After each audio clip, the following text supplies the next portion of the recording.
jours plus tôt à la clinique Ngaliema de Kinshasa, Plamedi arrive avec sa maman pour une dernière consultation avant son départ pour la Belgique. Oui, madame, ici nous avons le cœur de votre fils. On voit les 4 cavités et vous voyez la séparation entre les grandes cavités, donc les ventricules. Cette séparation n'est pas complète. Vous voyez qu'il y a un trou. C'est une malformation que nous ne savons pas pour le moment opérer dans notre pays. Voyager. Dimanche.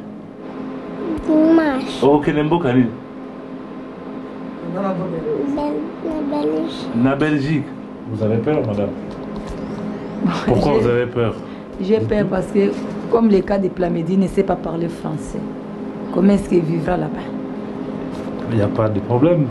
Pour parler français, on apprend. Il y a quand même des personnes qui sont là, qui vont lui apprendre à parler français. Il faut déjà vous préparer pour que quand il sera revenu, qu'il aille à l'école. Karine et Mélissa travaillent bénévolement pour Aviation Sans Frontières. Ce sont elles qui, pendant le voyage, vont prendre soin de Plamedi et de Ketia, une petite fille qui, elle aussi, doit être opérée en Belgique. Malgré le barrage de la langue, Karine a réussi à établir le contact. Petit à petit, Plamedi semble se détendre. Attends, apporte-moi.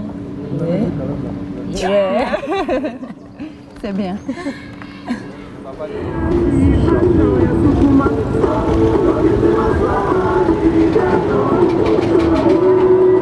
Le lendemain, c'est le grand jour. Cette fois, Karine et Mélissa vont aller chercher les enfants pour le grand départ.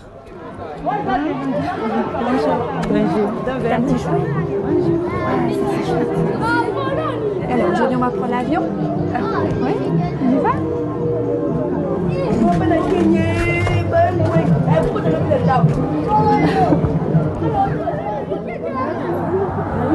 Un sur chaque genou. Il a une petite valise, il a ses petites affaires. On peut l'amener. Une petite valise. En tout cas, te préparer encore. Dès que tout était ok, donc elle a acheté la valise, elle a commencé à trier les vêtements, prendre pour la Belgique. Mais elle attendait d'être sûre que Plamedi puisse partir.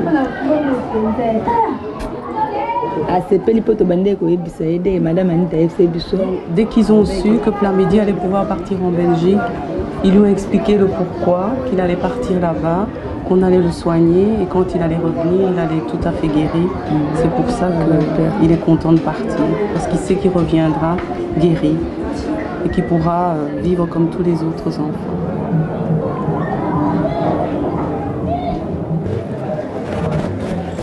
Maman Thérèse, il est habillé comme un petit prince pour venir en Belgique, Plamedi. Il est tout beau, tout beau. Merci. Merci. Il est superbe. Et les photos, oui, je vais un petit peu regarder avec lui, comme ça il m'explique ce que c'est, et puis on les remet dans la valise. Ou bien je vais les garder dans l'avion, avec moi les photos, et puis je les donnerai à la famille d'accueil en leur expliquant ce qu'il y a dedans. Oui. Ok? Il est déjà temps de partir, puisqu'avant de se rendre à l'aéroport, il faut encore aller chercher la petite Ketia. Il y a maman qui vient avec nous, hein. Ça c'est génial. Hein. Ah oui. Hop. Pour retarder le moment de la séparation, la maman de Plamedi décide d'accompagner son fils.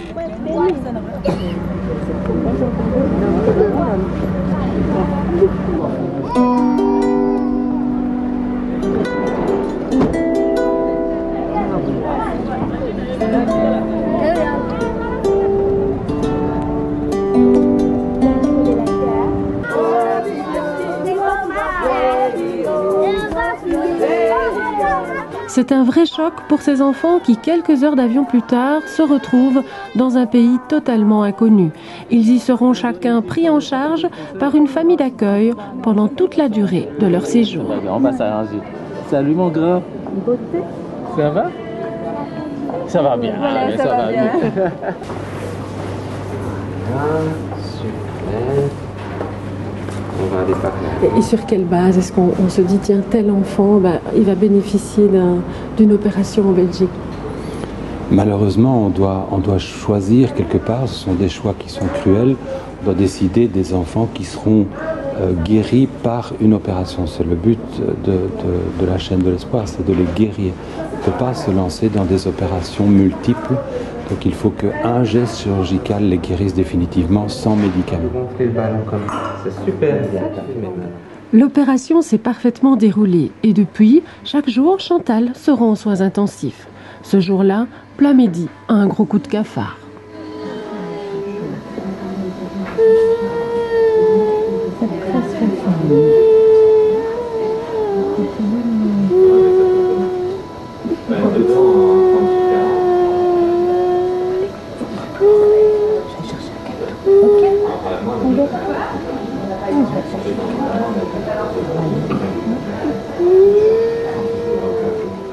Pour tenter de remonter le moral de Plamedi, on a fait appel au docteur Senga, un médecin congolais qui suit une formation aux cliniques Saint-Luc.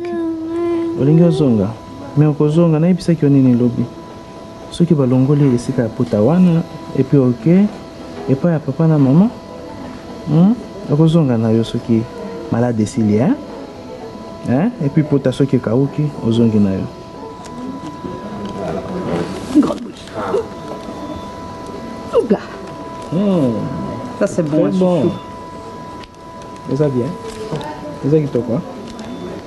Il est content. Ça va mieux. Ah oui. Allô, c'est la maman de Plamedi. Oui, c'est la maman d'accueil de Plamedi au téléphone, madame.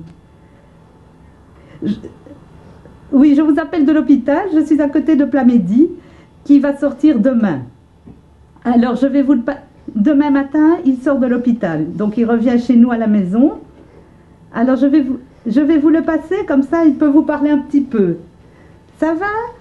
Voilà, je vous le passe. Tiens, Plamedi, c'est maman. Voilà. Maman.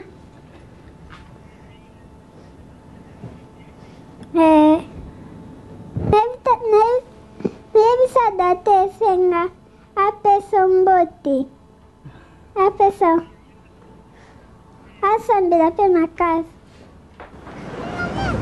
Oui, on va aller à la mer. On va aller. Tu vois, on va aller là. On va aller. Plamedi se découvre en fait. Il ne savait pas qu'il pouvait courir. Quand la première fois, Plamedi a fait les premiers pas à la maison, commence à courir, c'était l'étonnement. Il n'en revenait pas, il nous regardait pour dire qu'est-ce qui m'arrive. Et puis, il a commencé à avoir dit d'aller dans la maison, il commence à courir, depuis il n'arrête pas. D'ailleurs, même à la maison, on n'arrive plus à suivre parce que nous, on a peur. On a peur qu'il est essoufflé, qu'il est trop fatigué. Non, pas du tout. Tu veux aller dans un petit bateau comme ça? Oh, il tourne. Il tourne. Tu vois? Il tourne. Plamedi, lui, devra rester encore quelques semaines en Belgique pour s'assurer que tout va bien. Il a dit au revoir à Ketia lundi, donc je lui ai expliqué effectivement que Ketia retournait. Alors il y a un moment d'hésitation parce que depuis quelques jours, il nous explique que finalement, il a quand même envie de rester ici. On n'est pas venu à le mettre à l'aise. Il a trouvé des repères ici. Donc ça me fait plaisir, c'est certain. Et puis d'un autre côté, je m'empresse de lui expliquer que sa maman serait très triste s'il ne devait pas retourner parce que c'est quand même sa maman et qu'elle tient beaucoup à lui. Et là, je crois qu'il le sait aussi, il comprend bien. Mais enfin, c'est un enfant, comme tous les enfants, c'est normal qu'il soit un petit peu sous le charme de toutes ces choses qui lui sont offertes. Bon, d'un autre côté, on ne peut pas dire, ben non, tu ne le reçois pas parce que finalement, tu vas retourner dans un pays où tu n'auras pas tout ça, ça n'a pas de sens. Donc on lui offre ce qu'on peut lui offrir et puis bon, il comprendra. Je pense qu'il est capable de comprendre que c'est un petit passage dans sa vie, qu'il en profite un maximum, et puis voilà, et après, et puis qui sait, ce que l'avenir nous réserve, peut-être qu'on se reverra un jour, je n'en sais rien, on ne sait pas.